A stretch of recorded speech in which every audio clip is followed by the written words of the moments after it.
Մենք ասում ենք, որ խաղաղությունը չի կարող լինել երկարատև, հարատևելի առանց երաշխավորների։ Եվ մենք առաջարկում ենք, որ այդ երաշխավորները պետք է լինեն այս երկրագնդի վրա ամենից հզոր երկրները։ Ասում ենք լինի Ռուսաստանը, Միացյալ Նահանգները և Ֆրանսիան։ Նիկոլ Փաշինյանը ունի յուրահատուկ կարծիք։ Ասում է խաղաղության երաշխավորը Ադրբեջանն է։ Չեմ օրինում, Ժորժ ջան, ինքն է ասում։ Լուրջ։ Մենակ թշնամին կարող է նման բան առաջարկել, եւ հենց ես դա լսեցի,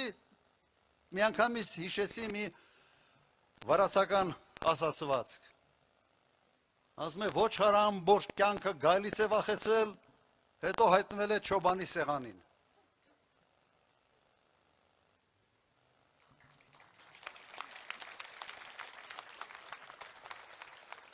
Հիմա բնական հարց է առաջանում, ինչի համար Հայաստանի վարչապետը չի ուզում, որ խաղաղությունը երաշխավորեն աշխարհի հզոր երկրներ։ Լավ մի պատճառ կա, բացատրություն կա, միակ բացատրությունը, որ այդ դեպքում ինքը այլևս պետք չի լինելու, ինքը չի կարողանալու իր այն գոյությունը պաշտոնի այդ աթոռին հիմնավորել որևէ բանով։ Եվ միայն Ադրբեջանը երաշխավոր լինելով կարող է ասել, այ եթե ես չլինեմ, հաստատ պատերազմ է սկսելու։ Սա է մեզ պետք։ Ոչ, ոչ և ոչ։ Սա ստորացման ճանապարհ է եւ այս բանաձևը օգտագործելով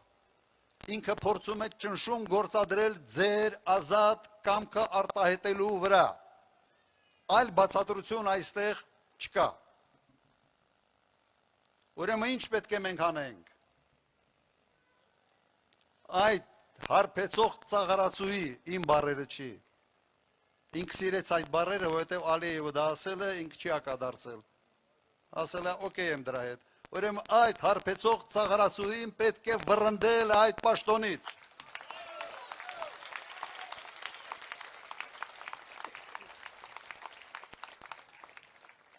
Եվ դա մենք կարող ենք անել հունիսի 7-ին, քվեարկելով համար 17-ին։ Համամիտ եք։ Ուրեմն, միասին կարող ենք, միասին կարող ենք, միասին քվեարկում ենք Հայաստանի համար։ Շնորհակալություն ձեզ, շնորհակալություն։